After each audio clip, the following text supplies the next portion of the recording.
ಸದ್ಯ ಮೂರ್ತಿ ಬಿದ್ದೋಗ್ಲಿಲ್ಲ. ಒಂದ್ ವೇಳೆ ಬಿದ್ದೋಗಿದ್ದಿದ್ರೆ ಇವತ್ತಿನ ಪ್ರೋಗ್ರಾಮೇ ಹಾಳಾಗೋಗಿರೋದು. ಹೌದು, ವಿಚಿತ್ರ, ಮೂರ್ತಿ ಅಳ್ಳಾಡ್ತಾ ಇದೆ. ಬ್ಯಾಲೆನ್ಸ್ ಕಳ್ಕೊಂಡಿದ್ಯಾ ನೀನು? ಭದ್ರವಾಗಿ ಭೂಮಿಗೆ ಅಂಟ್ಕೊಂಡಿರೋದಕ್ಕೆ ಏನ್ ಕಷ್ಟ ನಿನ್ಗೆ? ಯಾವಾಗ ನೋಡು ಆ ಕಡೆ ಈ ಕಡೆ ವಾಲಾಡ್ಕೊಂಡು.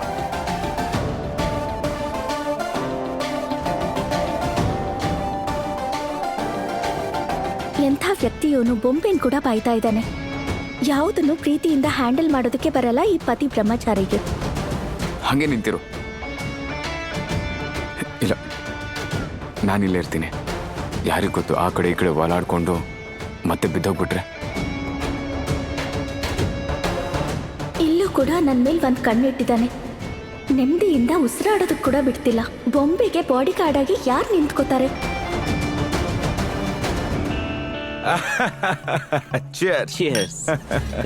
ನಿಜವಾಗ್ಲೂ ಅದ್ಭುತವಾಗಿ ಪಾರ್ಟಿನ ಅರೇಂಜ್ ಮಾಡಿದ್ರ ಗುಲಾಬ್ ಸರ್. ಅರೆ, ಪಾರ್ಟಿ ಜಬರ್ದಸ್ತ್ ಆಗಿರ್ಲೇಬೇಕು.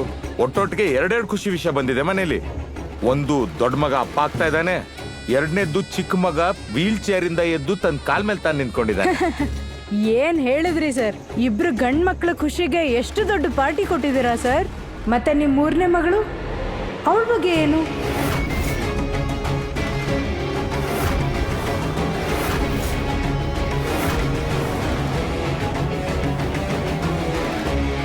ನಾನು ಈಶಾ ಬಗ್ಗೆ ಮಾತಾಡ್ತಿರೋದು. ಎಲ್ಲಿದ್ದಾಳೆ ಈಶಾ? ಎಲ್ಲೂ ಕಾಣ್ತಾನೆ ಇಲ್ವಲ್ಲ?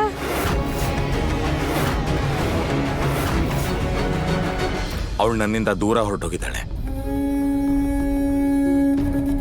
ಏನು? ನಾನೇನ್ ಹೇಳ್ದೆ ಅಂದ್ರೆ, ನನ್ನಿಂದ ದೂರ ಹೋಗಿರೋದು ವೆಕೇಶನ್ಗೋಸ್ಕರ. ಓ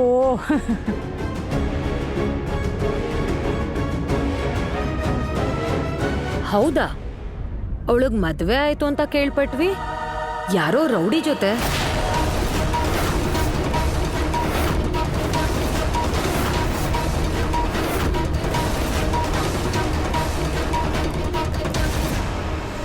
ಗಾಳಿ ಮಾತನ್ ಕೇಳಕ್ಕೂ ಹೋಗ್ಬಾರ್ದು, ಅವಕ್ ಇಂಪಾರ್ಟೆನ್ಸ್ ಕೊಡಕ್ಕೂ ಹೋಗ್ಬಾರ್ದು. ಆದ್ರೆ ಅದು ಇದು ಬಿಟ್ಬಿಡಿ. ನೀವು ಪಾರ್ಟಿಗೆ ಬಂದಿದ್ದೀರಾ, ಪಾರ್ಟಿ ಎಂಜಾಯ್ ಮಾಡಿ ಅಲ್ಲ. ಚಿಯರ್ಸ್.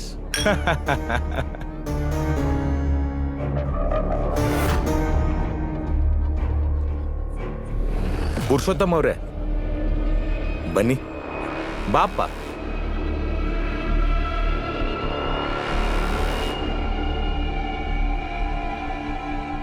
ಜನಗಳ ಬಾಯಿನ ಮುಚ್ಚಿಸ್ಬೇಕು ಅಂತಂದ್ರೆ ಅದಕ್ಕೆ ಒಂದೇ ಒಂದು ದಾರಿ ಇರೋದು. ಇಶಾನ ಮನೆಗೆ ವಾಪಸ್ ಕರ್ಕೊಂಡು ಬನ್ನಿ. ನನ್ನ ಮಗ ಅವಳನ್ನ ತುಂಬಾ ಇಷ್ಟಪಡ್ತಾ ಇದ್ದಾನೆ. ನಿಮ್ಗೆ ಪಾರ್ಟಿಲಿ ಟಿಕೆಟ್ ಬೇಕು ತಾನೆ? ಇಶಾ ತುಂಬಾ ಬೇಗ ವಾಪಸ್ ಬರ್ತಾಳೆ ಪುರುಷೋತ್ತಮ್ ಅವ್ರೆ. ನಾನು ನಿಮಗ್ ಮಾತು ಕೊಟ್ಟಿದ್ದೀನಿ. ಈ ಗುಲಾಬ್ ಸಿಂಗ್ ಅವನ್ ಮಾತು ಉಳಿಸ್ಕೊಳ್ಳೋದಕ್ಕೆ ಏನ್ ಬೇಕಾದ್ರೂ ಮಾಡ್ತಾನೆ. ಪುರುಷೋತ್ತಮ್ ಅವ್ರೆ, ಈಶಾ ಮದ್ವೆ ಯಾವುದೇ ಕಾರಣಕ್ಕೂ ನಿಮ್ಮ ಮಗನ ಜೊತೆನೇ ಆಗೋದು. ಅದು ಆದಷ್ಟು ಬೇಗ. ಚಿಯರ್ಸ್. ಚಿಯರ್ಸ್. ಚಿಯರ್ಸ್ ಮಾ.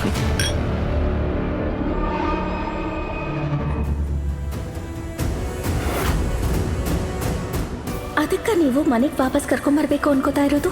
ನನ್ನನ್ನ ನಿಮ್ ಬಿಸ್ನೆಸ್ ಡೀಲ್ಗೆ ಬಲಿ ಕೊಡೋದಕ್ಕ? ಸಾರಿ ಅಪ್ಪ, ನೀವು ನನ್ನ ಮದ್ವೆನ ಸೂರಜ್ ಜೊತೆ ಮಾಡಿಸಿದ್ರಿ. ಮತ್ತೆ ಈಗ ನಾನು ಅವನ್ನ ಗಂಡ ಅಂತ ಒಪ್ಪಿದ್ದೀನಿ. ಅವನ ಪರಿವಾರನೂ ನಂದು ಅಂತ ಒಪ್ಕೊಂಡಿದ್ದೀನಿ. ಮೂರ್ತಿಯಾಗಿ ನಿಂತು ದುಡ್ಡನ್ನ ಸಂಪಾದನೆ ಮಾಡಿ ಅಮ್ಮಂಗೆ ಕೊಡ್ತೀನಿ. ನಾನು ಈ ಮದ್ವೆನ ಮುರಿದು ಇನ್ನೊಂದು ಮದುವೆ ಬಗ್ಗೆ ಯೋಚನೆ ಮಾಡೋದಕ್ಕೆ ಸಾಧ್ಯನೂ ಇಲ್ಲ.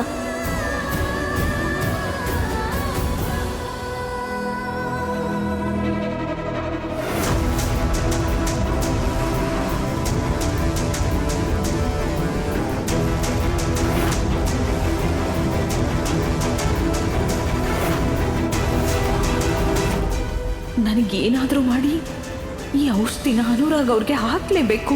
ಯಾಕೆಂದ್ರೆ ಪ್ರಾಬ್ಲಮ್ ಯಾರಲ್ಲಿದೆ ಅಂತ ತಿಳ್ಕೋಬೇಕು.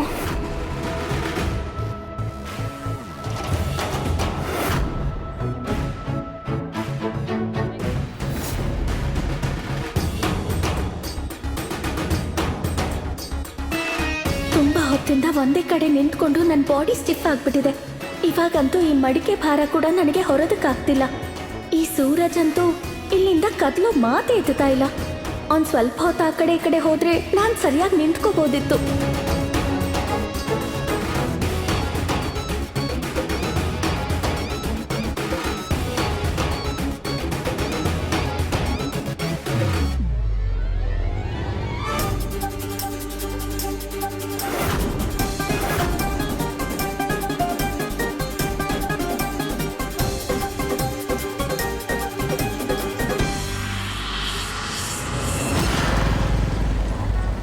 ಅತ್ತೆ ಇನ್ನೊಂದು ಹಾಕೊಳ್ಳಿ. ನೀವು ಹಾಕೊಳ್ಳೇಬೇಕು, ಹಾಕೊಳ್ಳಿ.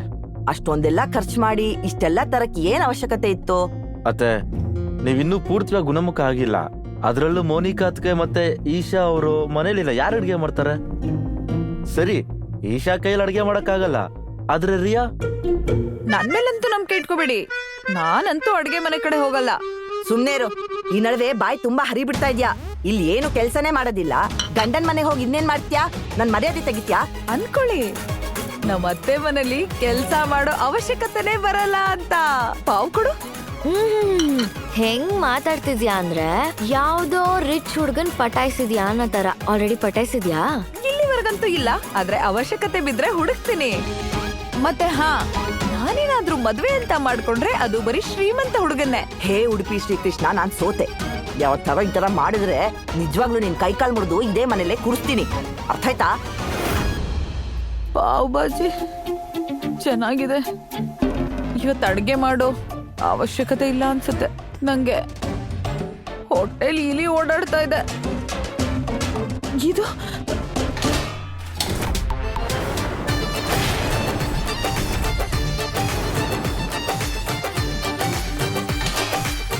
ಏನಾಯ್ತದ್ಗೆ? ಏನಿಲ್ಲ, ಅನ್ಕೋತಿದ್ದೆ ಪಾವ್ ಬಾಜಿ ತಿನ್ನೋಣ ಅಂತ. ಮತ್ತೆ ತಿಂತೀರಾ? ಆದ್ರೆ ನೀವ್ ಪಾರ್ಟಿಗೆ ಹೋಗಿದ್ರಿ ಅಲ್ವಾ? ಹಾ, ನೀವು ಸೂರಜ್ ಜೊತೆ ಇದನ್ನ ನೋಡುದ್ನಲ್ಲ ಗುಲಾಬ್ ಅರಮನೆಯಲ್ಲಿ, ನೀವಲ್ಲಿ ಪಾರ್ಟಿಗೆ ಹೋಗಿರ್ತೀರ ಅಂದ್ಕೊಂಡೆ. ಸರಿ, ನಾವು ಮನೇಲಿ ಪಾರ್ಟಿ ಮಾಡೋಣ ಅಂದ್ಕೊಂಡ್ವಿ. ನಾವು ನಮ್ ಬೀದಿಲಿ ಬಾದುಷಾ ಇಂದ ಫೇಮಸ್ ಆಗೋಗ್ತೀವಿ, ಸಾವುಕಾರ ಆಗೋಗ್ತೀವಿ. ಆಮೇಲೆ ಜನರು ನಮ್ಮ ಮೇಲೆ ಹೂವ ಹಾರಿಸ್ತಾರೆ. ದೊಡ್ಡವ್ರದಂತೂ ಮಸ್ತ್ ಪಾರ್ಟಿ ಇರುತ್ತಲ್ವಾ? ಅತಿಗೆ ಅಲ್ಲಿ ತಿನ್ನಕ್ ಏನೇನಿತ್ತು? ಅದ್ಕೆ ಹೇಳಿ, ಅವ್ರ ಫುಡ್ ನಮ್ಗಿನ ಡಿಫ್ರೆಂಟ್ ಇರುತ್ತಾ? ಏನ್ ತಿಂತಾರೆ? ಹಾ ಹೇಳಿ ಅದ್ಕೆ. ಆ ಮಹಾರಾಣಿ ಹಿಂದೆ ಬಿದ್ದು ಹೊಟ್ಟೆ ಬೆನ್ನಿಗೆ ಅಂಟ್ಕೊಂಡ್ಬಿಟ್ಟಿದೆ. ತುಂಬಾ ಹೊಟ್ಟೆ ಹಸಿತಿದೆ. ಮತ್ತೆ ಇವರೆಲ್ಲ ನೋಡಿದ್ರೆ ಊಟ ಹೇಗಿತ್ತು ಅಂತಾರೆ. ಪೂರಣವ್ರೆ, ನನಗೆ ಎಲ್ಲಾದ್ರೂ ಹೊರಗ್ ತಿನ್ನಕ್ ಕರ್ಕೊಂಡು ಹೋಗಿ. ನಂಗೆ ತುಂಬಾ ತಲೆ ಚಕ್ಕರ್ ಬರ್ತಿದೆ, ನಾನು ಹಶ್ವಿಂದ ಸಾಯ್ತಿದ್ದೀನಿ. ನಿನ್ನ ಕೆಲ್ಸಕ್ ಬಾರ್ದೇ ಇರೋಳೆ ನಿನ್ ಹೊಟ್ಟೆನೋ ಕನ್ನಂಬಾಡಿ ಕಟ್ಟೆನೋ? ಅಷ್ಟೆಲ್ಲ ತಿನ್ಕೊಂಡ್ ಬಂದು ನಿನ್ ಹೊಟ್ಟೆ ಇನ್ನೂ ತುಂಬಿಲ್ವಾ? ಮತ್ತೆ ಪಾರ್ಟಿಗೆ ಹೋಗಕ್ಕೆ ರೆಡಿ ಆಗಿದ್ಯಲ್ಲ? ಇಲ್ಲಿ ಬಿದ್ದಿರೋ ಪಾತ್ರೆ ಪಗಡೆಗಳನ್ನೆಲ್ಲ ಯಾರ್ ಕ್ಲೀನ್ ಮಾಡ್ತಾರೆ? ನಿನ್ ಅಮ್ಮ ಬಂದ್ ಮಾಡ್ತಾರಾ? ಹಾ, ನಡಿ. ಇಲ್ಲಿ ನೋಡು, ಗುಲಾಬ್ ಸಿಂಗ್ ತನ್ನ ತಪ್ಪುಗಳನ್ನ ಮುಚ್ಚಿಡಕ್ಕೆ ಎಷ್ಟೇ ಟ್ರೈ ಮಾಡಿದ್ರು ಸತ್ಯ ಆಚೆ ಬಂದೇ ಬರುತ್ತೆ. ಅವ್ರ ಮಗಳು ಈಶಾ ಮುಂಚೆಯಿಂದನೂ ಯಾರ ಜೊತೆನೂ ಅಫೇರ್ ಇತ್ತಂತೆ. ಮತ್ತೆ ಗುಲಾಬ್ ಸಿಂಗ್ ಅವ್ರಿಗೆ ಇದು ಇಷ್ಟ ಆಗ್ಲಿಲ್ಲ. ಅದಕ್ಕೆ ಅವಳ ಮದ್ವೆನ ಒಬ್ಬ ಗೂಂಡ ಜೊತೆ ಮಾಡಿದ್ರು, ದುಡ್ಡಿಲ್ದಿರೋ ಹುಡುಗನ ಜೊತೆ ಮದುವೆ ಮಾಡಿದ್ರು. ನಿಂಗ್ ಗೊತ್ತಾ, ಇಶಾ ಹೋದ್ಮೇಲೆ ಗುಲಾಬ್ ಸಿಂಗ್ ಮನೆಗೆ ಎರಡೆರಡು ವಿಷಯದಲ್ಲಿ ಒಳ್ಳೇದಾಗಿದೆ. ದೊಡ್ಡ ಸೊಸೆ ಅಮ್ಮ ಆಗ್ತಿದ್ದಾಳೆ, ಚಿಕ್ಕ ಹುಡ್ಗನ್ಗೆ ಕಾಲ್ ಬಂದ್ಬಿಟ್ಟಿದೆ. ಅವಳು ಯಾವಾಗ್ಲೂ ಅವಳಿಗೆ ಇಷ್ಟ ಬಂದಂಗೆ ಆಡ್ತಿದ್ಲು. ಅವಳು ಈ ಮನೆಗೆ ಒಂಥರ ದರಿದ್ರ ಇದ್ದಂಗೆ. ಕರೆಕ್ಟಾಗಿ ಹೇಳ್ದೆ. ನಿಂಗೊಂದು ವಿಷಯ ಗೊತ್ತಾ? ನಾನು ಕೇಳ್ಪಟ್ಟಂಗೆ ಈಶಾ ಅವ್ರ ಅಮ್ಮ ಚಿಕ್ಕವಳಿದ್ದಾಗ ಯಾರ ಜೊತೆನೋ ಓಡೋಗಿದ್ಲಂತೆ. ಮತ್ತೆ ಅಮ್ಮ ಇದ್ದಂಗೆ ತಾನೆ ಮಗಳೂನು, ಅವಳು ಯಾರ ಜೊತೆನೋ ಓಡೋಗ್ಬಿಟ್ಲು. ಸಾಕ್ ನಿಲ್ಸಿ. ನಿಮ್ಮಂತ ಜನಗಳು ಯಾವಾಗ್ಲೂ ಚಿನ್ನನ ಹಿತ್ತಾಳೆ ಅನ್ಕೋತೀರಾ. ನಿಮ್ಗೆಲ್ಲ ಈಶಾ ಅವ್ರ ಬಗ್ಗೆ ಏನ್ ಗೊತ್ತಿದೆ ಹೇಳಿ? ಸುಮ್ಮನೆ ಬಾಯಿಗೆ ಬಂದಾಗ ಮಾತಾಡ್ಕೋತಾ ಇದ್ದೀರಾ. ತಪ್ಪನ ಎಲ್ರೂ ಮಾಡ್ತಾರೆ, ಆದ್ರೆ ಅದೇ ತಪ್ಪಿಟ್ಕೊಂಡು ಅವರಲ್ಲಿರೋ ಒಳ್ಳೆತನನ ನಾವ್ ಯಾವತ್ತೂ ಕಡೆಗಣಿಸಕ್ ಹೋಗ್ಬಾರ್ದು. ಅವ್ರ ಕ್ಯಾರೆಕ್ಟರ್ನ ಜಡ್ಜ್ ಮಾಡಬಾರ್ದು. ಅವ್ರ ಕ್ಯಾರೆಕ್ಟರ್ ಬಗ್ಗೆ ಇವಾಗ ಏನ್ ನೀವೆಲ್ಲ ತಪ್ಪಾಗಿ ತಿಳ್ಕೊಂಡು ಇಲ್ಲಿ ಮಾತಾಡ್ತಾ ಇದ್ದೀರಲ್ಲ, ಅವ್ರು ಆ ಥರ ಅಲ್ಲ. ಗೊತ್ತಾಯ್ತಾ ನಿಮ್ಗೆ?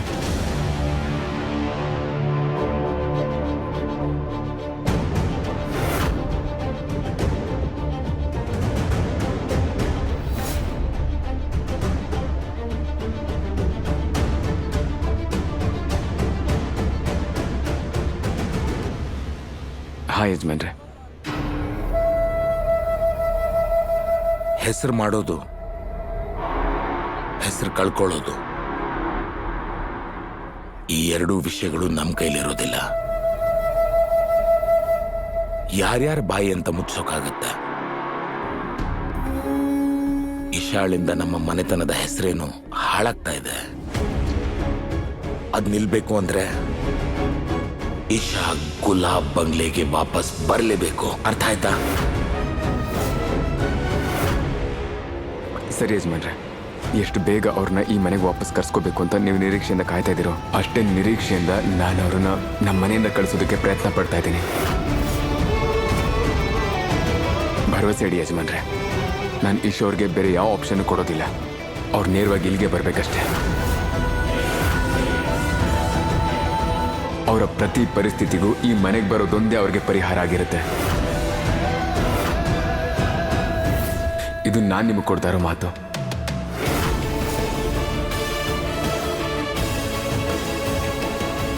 ಸೂರಜ್, ನಿಂಗೆ ನಿಜವಾಗ್ಲೂ ಏನೂ ಅನ್ಸಲ್ವಾ? ನಾನೊಂದು ವೇಳೆ ನಿನ್ನ ಜೀವನದಲ್ಲಿ ಇಲ್ಲ ಅಂದರೆ